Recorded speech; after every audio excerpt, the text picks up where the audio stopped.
Hello મિત્રો, સ્વાગત છે આજના નવા બ્લોગમાં. આજે આપણે રવિવાર છે ને ચાલુ છે એટલે તમે આવી ગયા છે અને જવું છે અત્યારે હવે પૈસા ઉપાડવા માટે.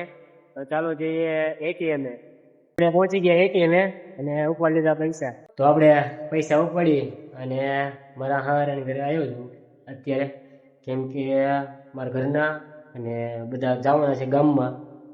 હું તો કામ ઉપર હતો એટલે ભાઈબંધના છોકરાને કીધું કે તારા ભાઈબંધ મૂકી જાય, અહીંયા મૂકી ગયો છે.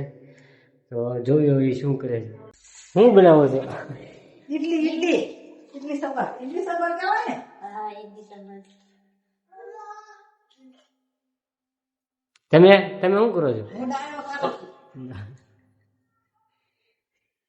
તો ઇડલી સંભારનો પ્રોગ્રામ છે બપોરે અને આપણે પાછું કામે જવાનું છે એટલે આપણે નીકળી જઈએ કામે. તો આપણે નીકળી ગયા કુંભારવાડા જવા માટે, કેમ કે કુંભારવાડાની કમ્પ્લેન હતી એટલે. તો આપણે કુંભારવાડામાં પહોંચી ગયા છીએ અને આ રમેશભાઈ જે મારી સાથે નોકરી કરે છે એ સેલ્સમેનમાં છે, તે ઘરે દુકાન પણ આગળ છે. ચાલો હવે મુખવાસ ને એવું ખાઈ લઈએ અને પછી જાવી કમ્પ્લેનમાં. તો કમ્પ્લેન પૂરી કરી આપણે આવી ગયા ઘરે જમવા માટે. અને બપોરે એમ થયું કે ઘરે જમવા નહીં આવે મારી મમ્મીને, એટલે અત્યારે જો રોટલો બનાવે છે.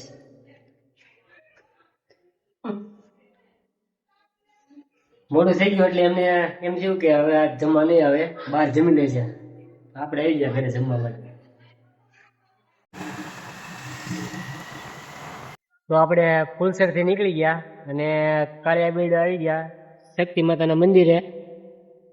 અને હવે આ બાપા સીતારામ હાઇટ્સ છે તેમાં કમ્પ્લેન છે આપણી, તો ત્યાં જવાનું છે. ચાલો કમ્પ્લેન કરતા હોય. આપણે પહોંચી ગયા મારા હારાના ઘરે. અહીંયા આવીને જોયું એટલે ગામમાંથી કોઈ હજી આવ્યું હતું અને તાળું મારી અને ચાવી હારે લઈ ગયા છે.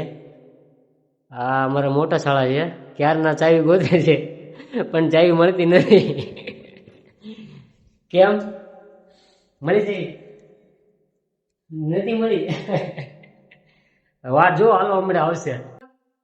ગામમાંથી આવી ગયા અને ચાવી મળી ગઈ એટલે ખોલ્યું ઘર, જો આવી ગયા બધા. બોલો શું લઈને આવ્યા? કપડા લાયા, બે જોડી, ત્રણ જોડી કપડા લાયા. પછી કપડા લાયા, કપડા લાવી, બ્લાઉઝ લાવી, 500 રૂપિયાના.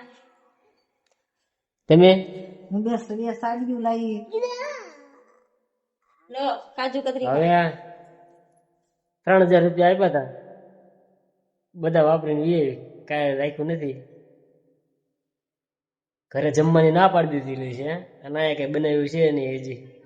બનાવું છું રીંગણાનું શાક કરું છું, રોટલી રીંગણાનું શાક ને રોટલી બનાવે પછી નીકળવી ઘર બાજુ જમીન. શાક ને તૈયાર થઈ જાય એટલે તો જમવાનું તૈયાર થયું એટલે આપણે બેસી ગયા જમવા. તો હવે જમી લીધું અને નીકળી ગયા ઘર બાજુ. જીયાનને ટાઈટો હોય છે એટલે જીયાનને ઓટાડીને લઈ ગઈ છે. તો મળશું હવે નવા બ્લોગમાં. અને હા, જો હજી સુધી ચેનલને સબસ્ક્રાઇબ ન કરી હોય તો ફટાફટ ચેનલને સબસ્ક્રાઇબ કરી લો. અને જો બ્લોગ ગમ્યો હોય તો લાઈક કરી દો અને કમેન્ટ કરો અને આવી રીતે સપોર્ટ કરતા રહ્યો. મહાદેવ મહાદેવ.